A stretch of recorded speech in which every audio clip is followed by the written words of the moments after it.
ñoo ko dàq téeméeri junne yoon. kon ma ñëw ci professeur. soo ko ñëwaat ci Mamadou Ibrahima sànq dama këf. dama këf macha allah xam nga moom bu kii rek bu duggee rek day am solo. waaye am solo lay wax. ñu ñëw ci yow professeur. gros bras yi yaa ngi leen di gis. waaw leen rek laa d'accordul ak kilifa. waaw bu ne c'est une milice. man lii du milice gétt la gétt maanaam géttu Macky Sall la bu Macky Sall doon yar. di leen xont xont bi nangu naa no ab gétt la maanaam géttu Macky Sall bi nga xam ne daf koo waajal. pour sonler ko askanam. lii dafay dëggal ni rek ce ne sont absolument pas des éléments de la police. ndax élément de police kenn du ko pour mu saccager benn télé. élément de police warul yàq télé. élément de police moo war a assurer sécurité doomu aadama yi. donc aujourd'hui kon nervi yi nag. waaw li kilifa wax man wax dëgg yàlla loolu laa gëm dama jàpp ne dañoo toll ci wet gi nga xam ne. li ñuy woowee tey Sénégal. Maïmouna ak Mamadou Ibrahima leer nañ carrément nous sommes pas dans un état de droit. ndax état ñun nous sommes suy wax en droit international. état Sénégal nu mu mel aujourd'hui il est qualifié d'état voyou. état voyou c'est un état voyou. un état voyou est un état bi nga xam ne même des traités yoo xam moom moo ko signé il ne les respecte pas. quand il y a des décisions et des directives yoo xam ne qui émanent d'organes supranationaux yi nga xam ne ñoo ko ilif lu mel ni CEDEAO wala leneen bu ñu ko joxee injonction du ko respecté. en droit international ce qu'on appelle un état voyou. Sénégal yi ko classé jamono bii ci état voyou yi. ndax bëri na directive yoo xam ne CEDEAO def na ko ci ay affaire te politique dagguma la de professeur parce que ñu ngi commencé joxe seen tur yi am na ku ci tudd Azu Mbodj ci marron beige yi milice yu bon yi gétt gi waaw nga gétt ci gétt gi mbaam yi gétt nga leen kii voilà c'est que Macky dafa il faut les vilipender ñëpp xam seen tur yi Macky dafa réussir ñaari mbir benn bi dafa yor gétt bi nga xam ne xont na leen ba ñu tal mu waajal leen pour ñu xeex ak askan wi déjà lii dara gënu koo ñaaw Pape Maguette ñaareel bi mu mel ne liste bee nekk nii de ñaareel ba gis nga ko Macky yemul ci am géttam moo nekk noonu Pape Maguette ñaareel bi Macky yemul ci yor géttam dafa yoraale ay mala yu rëcc ci parc Hann envahir télé yëpp nag di ko waxal di ŋàññi askan wi dama wax nag ne di nga suñu xoolee état de droit xam ne ni nous sommes un état voyou qui respecte même pas ses engagements sur le plan international ay condamnation di fi am ay cours régional di joxe ne lii c'est pas procédure bi du yoon lii baaxul lii c'est pas normal état Sénégal ne sama yoon nekku ci ay groupe de travail Nations Unies lu ne saisir Sénégal ne ko lii ngeen def lii tegul ci yoon lii du yoon ak yoon état Sénégal ne ko man faalewu mooy yoon c'est-à-dire que état bu respecté wul ay engagement am bu respecté wul yoonam état bu c'est pas un état de droit li nag bu eggee foofu nag askan bi wax dëgg yàlla dafay am nag yoon parce que état de droit tamit bu ñu naxante c'est un état qui se soumet au droit c'est des institutions soumises au droit c'est des forces de l'ordre qui respectent la loi c'est des citoyens qui honorent la loi lii mooy état de droit fii on a des forces de l'ordre yoo xam ne ñoom ñooy les plus grands violeurs de la loi en réalité même na sànq mu ngi am yaakaar ci suñu policiers yi moom policiers yi amul si ñoom benn yaakaar lu tax c'est un des bras armés de Macky Sall daaw rek mun naa ne daaw ak daawaat jékk lu mat 20 personnes police sénégalaise bi rey na leen ci manifestation yu ñàkk solo ñoom Abdoulaye Timéra ñoom Seck Ndiaye ñoom Pape Sarr c'est que ils sont très nombreux ay xale yu ndaw yoo xam ne defuñ dara ñoo toogoon place Obélisque wala feneen di manifester avec sans armes police ñëw def ay actes de barbarie seen kaw te ñi leen rey ba léegi ils n'ont pas été punis donc kon police bi wax dëgg yàlla dafa am ñu ko jël en otage ay réalité politicienne lay doxal wax dëgg yàlla aw ma benn yaakaar si ñoom man sama yaakaar Pape Maguette wax dëgg yàlla si peuple professeur oui dafa am lu am solo lu xew waaw sëñ Habib Sy waaw doomu maam Abdou Aziz Sy Dabakh waaw bi nga xamante ni papaam ñëpp xamoon nañ position wam avant ñuy commencer teg ngeen ko dafa bëgg intervenir ci émission bi dafa bëggeen ngeen jël ko direct mu intervenir d'accord léegi pour sëriñ da ciy baax pour ñëpp xam ni d'accord voilà sëñ Habib Sy moom maam Dabakh yàlla suñu borom fayal ñu ko dafa bëgg a intervenir sëñ Cheikh Tidiane Diop xam naa Alaaji Saliou Bey dina ko jàppandal ci ko moom dina ci taxaw d'accord waaw mi ngi noonu mën nga koo jox mu set ko waaw kay bu ko defee ñu wëyal xam naa dama lay sàcc rek dem ci Mamadou Ibrahima waaw Mamadou Ibrahima ndax fit wi mu am moom njiitu réew mi ba jël li nga xam ne kii tudde na ko état voyou muy professeur Cheikh Oumar waaye état voyou bi ki ko incarné bu dee état voyou la ki ko incarné ndax njiitu réew moo fi ne Macky Sall est-ce que du ne dafa am ci lu mu taxaw loo xam ne ay soutien la ndax ñi ngi koy wax booyu Macron préfet Macron nangam ak nangam bu fekkente ne ñoom taxaw nañu ne ñekk duñu bàyyi ci 3e mandat du ne waaw du ne déet mi ngi jël fulu boobu di ko kii ba tey mënut a wax nit ñi dara loolu lépp am est-ce que du ne dafa am ñu ne ci ginnaawam ba tax mu am fit lool ngir xam ne bu rayoon Sénégal yi yëpp tamit am nañu pare pour taxaw jàppale ko du mujj fenn Pa Maguette li dafa am importance bu ëpp dayoo waaye dina am foo xam ne ni dinaa jubbanti tuuti amut fit moom njiitu réew mi Macky Sall dafa am loo xamante ne ni constitution daf ko jox ca loola di doole le pouvoir bi nga xamante ni constitution moo ko jox à travers le peuple. loolu nag mënoo koo méngalee ak fitu nit ndax digganteem ak Ablaye Wade ak trajectoire am wane na ne amul fit tey boo mënee wax ci duel boobu kan moo am fit dëgg c'est Ousmane Sonko xale boobu moo am fit li tax amul fit nag cay mbubboo li nga xamante ne nii constitution moo ko jox di ko jox bépp président bu ko téye moom lay jëfandikoo di xoqatal di bunduxatal di toroxal ak di jël ñoo xamante ne nii daf lay leer na la mu leen di proposer moo fees seen bët muy alal société nag ñaari fa nekk ñi doylu dafa am solo trop ci doomu aadama ak ñi nga xamante ne nii lu jóg fëkk leen maanaam tey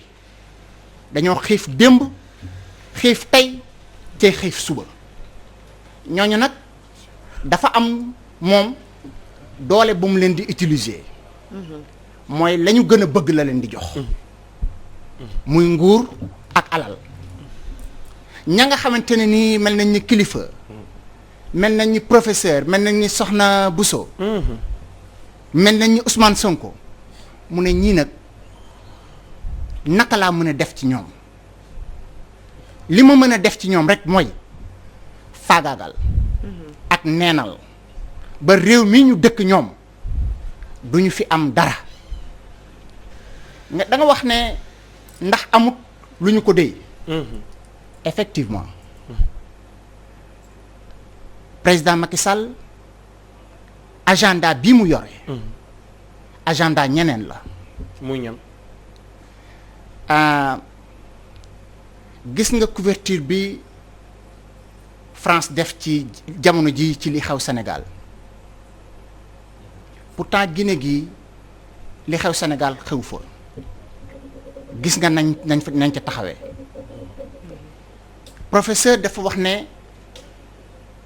préfet wu France la ma di ko jëmmal di wax waa Sénégal di wax àdduna bi ne àdduna dafa changé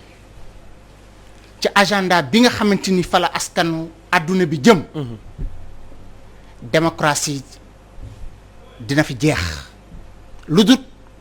fal folli lu dut fal folli dootu am njariñ ci benn réew lii am njariñ ci réew yi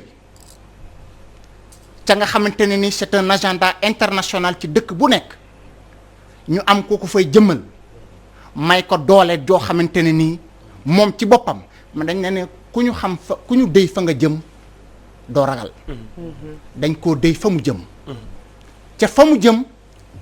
ñun duñu fa jëm fa ñu bëgg mu jëm fa mu bëgg ñu jëm effectivement ñun duñu fa jëm contraire ba lay yegg moom lañ koy yegg ndaxte mënuñoo fexe ba rëkk bii nga xam ne Alaaji Malick daf fi def lu bari Cheikh Ahmadou Bamba daf ci def lu bari mënuñu fexe ba dëkk bii nga xam ne kilifa gu mag goo xamante ne nii ñun moom la ñuy dunde muy Cheikh Mountaga mënta def dëkk bii boo xamante ne nii ñun ñii ñëpp fañ ñu yare ci jom la ci ngor ci doylu bëgg sa réew jox lépp sa réew mënta fexe ba réew moom muy doxin woo xamante ne nii waa bitim réew ñoo naan ñu nii ngay doxee doxin wi nag xam nga lan la fexe ba góor ak jigéen mag ak ndaw le concept de famille, le concept d'égalité, li nga xamante ne nii mooy citoyen lépp ñu neenal ko daal di tabax nag beneen citoyen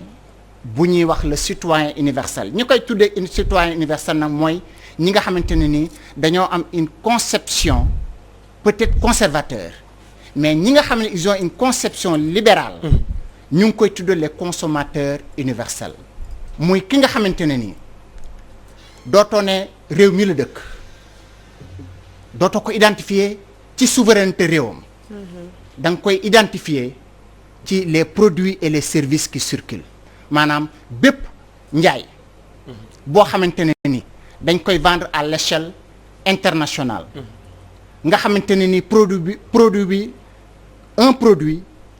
partout le même produit partout au même prix pour échelle de gain yi gën a yokku maanaam tey jii fi ñu toll mooy waaw ngóor jigéen dana am doole trop ku koy dooleel. agenda bii nga xamante ni mooy dugg Sénégal Macky Sall moo ko fiy dooleel. Macky Sall voilà très bien. agenda bii nga xamante ni mooy dugg merci beaucoup. dana jox ngóor jigéen doole dana ko jox doole Ibrahima dagguma la semaine bii passé conseil des ministres le ministre de la justice dugal nañu benn concept bu bees bi xam ne sénégalais yu bëri taluñu ko ndax affaire u Adji Sarr lan muy conceptu gouvernement ouvert. gouvernement ouvert. waaw gouvernement ouvert. ouvert mooy maanaam mën nañ tabb góor jigéen jox ko ministre. depuis 2011 suñu ministre. waaw depuis 2011 gouvernement Obama daf ko tegoon en place. pour jéem a forcer dëkk yëpp ci agenda LGBT ci àdduna bi. ba Biden bii ñëwee au pouvoir. début février bi. waaw li mu njëkk a wax mooy dafay yeesalaat loolu. ba pare menacer dëkk yëpp nga xam ne. dañoo taxaw pour def benn barrage. contre l'agenda LGBT dëkk buy dàq góor jigéen ma dagg sama ndimbal nee na ak yow. sax dina andi ay sanctions financières. ay sanctions yoo xam ne ci ay autorités ci ay visas yëpp. li ñu si jaaxal nag ñun mooy semaine bu mu wax loolu ne pare na pour sanctionner bépp dëkk bi nga xam ne joué wul rôle am ci agenda LGBT. semaine bu si topp jox na benn ndimbal Sénégal de 325 milliards yoo xam ne jàppale na ko Sénégal par l'entremise de USAID. ñi war a laaj nag suñu nguur gi lan moo tax ñee dañuy sanctionner képp ku jàppalewul ba pare yow ñu lay dimbali. c'est parce que am na garantie yu Sénégal joxe. 24 février bii la Sénégal dugal ci conseil des ministres wax ne partenariat pour un gouvernement ouvert lii xam naa ne yeneen émission la ñu sam yeneen jotaay. si waaye Sénégal dafa nekk bu baax a baax ci agenda daañu boobu ko yaatal te seen ki leen fi taxawal seen pion ñoom mooy Macky Sall bi nga xam ne mooy président Sénégal. beneen ponk agenda bi mooy diine diine. bépp diine bu nekk ci àdduna bi dinañ la ndërmeelal ndax bëggatuñu référence doomu aadama nekk diine li ñu bëgg référence nekk mooy référence yi nga xamante ne nii ñoom dañ naan c'est des références c'est des valeurs universelles mooy góor jigéen ñi rek il faut le dire. donc wax nañ ko wax naa ne ñoom góor jigéen la da ngay yitteelu leen. leneen lu promouvoir l'homosexualité. effectivement da ngay yitteelu leen góor jigéen lañ bëgg mu taxaw. léegi nag àddina boo xamante ne nii dañuy daganal ngóor jigéen dañuy nërmeelal bépp diine bépp ngëm-ngëm dañ lay transformer yow en consommateur ba pare ci lépp nag am ñoo xam ne ñoo ko ŋànk ñoo xamante ne ni ñoo mën état dañ ko waxaat ko ci émission bu yàgg muy le concept de mondialisme et de souverainisme léegi nag ñaar la idéologie amatul soit yaa ngi ci bii wala yaa ngi ci bii te ku nekk ci souveraineté ñun ci bu ñu ne ñu ngi ci mondialisme souveraineté dinañ ko mébbal dinañ ko xeex lojut bu leen arrangé xam nga fan la ñuy waxee ñoom souveraineté benn rek la ñuy wax ngay yëkkati dara ñu ne la souveraineté mooy bu fekkente ne nii ña nga fal ci sa biir réew ñu ngay doxal la nga xamante ni mooy seen agenda ñu ne c'est la souveraineté des peuples de décider de leurs dirigeants. jërëjëf Mamadou Ibrahima bu ko defee xam naa dama lay dog foofu ñu jéem a seet Serigne Habib Sy moom maam Dabakh yàlla suñu borom fayal ñu ko. borom ay nu max di. waaw kay baay bi day faykatu lakk la woon moom kooku moom sapeur la woon ñu fas yéene jokkoo ak moom Serigne Habib ñi ngi lay nuyu si di la ziar bu baax di la jox sa wàccuwaay di am mbégte loolu ci yëg-yëg bi nga am ngir mën a dugg ci waxtaan wi nga xam ne ñi koy amal jokkoog ñi séq waxtaan yi waaye jokkoog waa àdduna ci guddi yi nga xam ne ci la Sénégal toll si ñi ngi lay ziar bu baax a baax.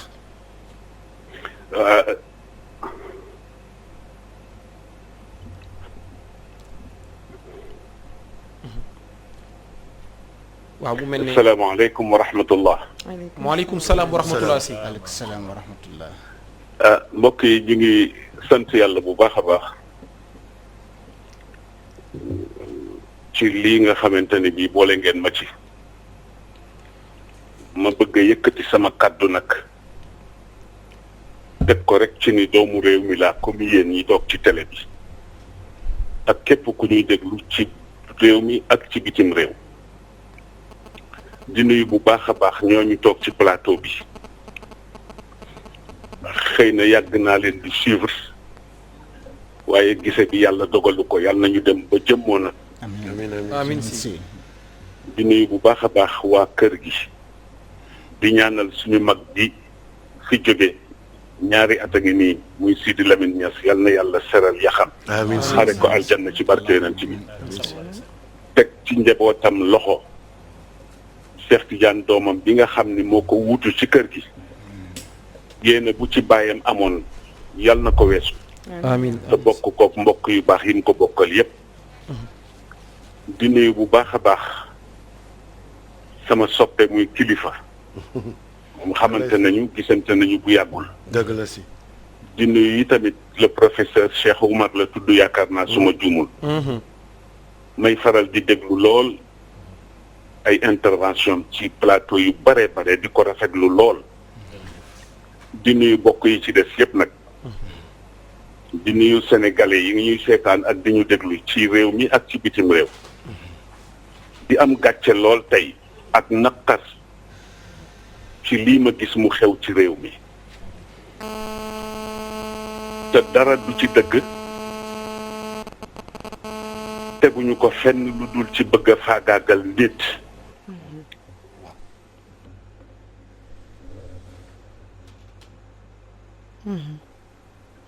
benn bu njëkk bi ma adressé ko directement président de la république monsieur Macky Sall ma bëgg mu delloo ci xelam xam ni ba ñu koy fal bu ñu xamoon ni fii la ñuy mujj duñu ko fi teg. li may wax nag ça n'engage que moi. te lu ma ci góobe gar ko nëbbatuwuma laqatuwuma. bu ñu xamoon ni fii lay mujjeeg réew mi duñu ko fi teg ma bëgg mu delloo ci xelam te xam ni léppay jeex te ku ko ni woon dina fi toog 2012 ak léegi mu weddi ko ndax plan bu ne tëral nañ ko kon su xalaatoon tuuti dina am yeneen doxalin yu mu def lu dul di tëral ay nit di leen comploter ba ñu yegg ci fii tey mës naa ko wax ni ko moom yàgg na booba jóge na ci nguur gi mu nekkoon ñu daje ci benn barab ñu présenté ma ko ma ni ko su fekkee ni yaa ngi gëm sa bopp gëm yàlla bu yàlla ne di nga toog ci réew mi di nga fi toog waaye boobaak léegi ma di ko suivre amoon yaakaar ci moom ndax ñi ko fi jiitu woon ñëpp ku ci nekk def nga fi dara ba dem waaye ay mag la ñu woon ñu jàppoon ni comme ndaw la luy door a yegg juddu après l'indépendance dina yóbbu Sénégal fu ñëpp ne est-ce que malheureusement tel n'est pas le cas président delloo sil sa xel te nga seet sa entourage yi fiy xew bare na te nguuru yàlla rek a dul jeex bis dina ñëw di nga fi génn ni ci bii wala ci nale li xew nag ñu ne ku ci wax ñu rëq sa ndigg wala ñu jëlee la fi mooy 3e mandat yow yaa taxawoon ci devant le peuple sénégalais adduna yëpp di la dégg nga waat ni bii ngay jeexale ñu dem ba ci biir feebaru nguur dugg la gis nañu la xew ci suñu voisins yi duma tudd tur di tooñ bu fekkee ni loola moo la ambitionné ba tax nga jàpp ni foofu ak fii ñoo yem yaa ngi ci erreur monumentale delloo sil sa xel ñun ànduñoo ak yow ci lii léegi sax réew mi àgg nañu ci sëriñ su waxati sax ñu ni dañu noppi torop waaye dafa ci am ñoo xam ne ay suñu kilifa la ñu mag la ñu wax nañu ba sonn te mag nag ku ko yëgul mu yëg boppam teg loxoom ci dënnam ni mën a diw looloo tax ñoom dañ leen di ñaanal yàlla ñu yàgg fi waaye ñu nag yow nag dootuñu noppeeti insha allahu taala ci kattanu yàlla ak baaxam jërëjëf façon bu ne ñu ngi koy jéem malheureusement dégguloo ñu lii xew nag li ma ciy indi man li ma ci gën a metti du sax affaire Sonko dëgg la metti na ak li ñu ko teg ak li ñu ko wax te li ma jot a dégg yëpp ci média bi dégg ko ci ay nit déglu ko ci ay sources yoo xam ni wóor na ma ni ñii lu ñuy wax xam nañu ci lu leer lépp dañ ko comploté de A à Z waaye nag Olof Njaay nee na kuy gasal sa noonu pax bu mu xóot ndax ëllëg ay tax mën nga ca dugg fii lu ne xew na fi yàlla ni patt rek di seetaan ñu jàpp ni dafa fàtte déedéet dafa dënniir lu rek président delloo sil sa xel président delloo sil sa xel te nga seetaat sa entourage loolu benn la bi ci des ma jëmale ko ci ndaw yi réew mi nga xam ne ñu ngi assemblée nationale ñu teg leen fa askan bi teg leen fa am ci ñoo xamante ni bi dara ñorul leen ludul lépp luy kontaan loo président rek ñu nga ca suba ngoon guddeeg bëccëg te bu leen fàtte ni deretu nit ñi lañ leen di faye ngeen koy lekk te bu ngeen ci lekk billahi wa kitaabihi ëllëg a gi ñëw bu ngeen duggee bin bàmmeel dinañ leen ko laaj summa la tusalunna yawma idin anin naim alquran la yéen nag gëmatu leen yàlla ñu si bare bokk wala bu ñu ko gëmee yaakaar nañ ni loolu yëpp ay caaxaan la sama mag Moustapha Niasse moo nekk président assemblée nationale depuis le temps mi ngi ci ay pouvoir depuis le temps Senghor Abdou Diouf Ablaye Wade ba Macky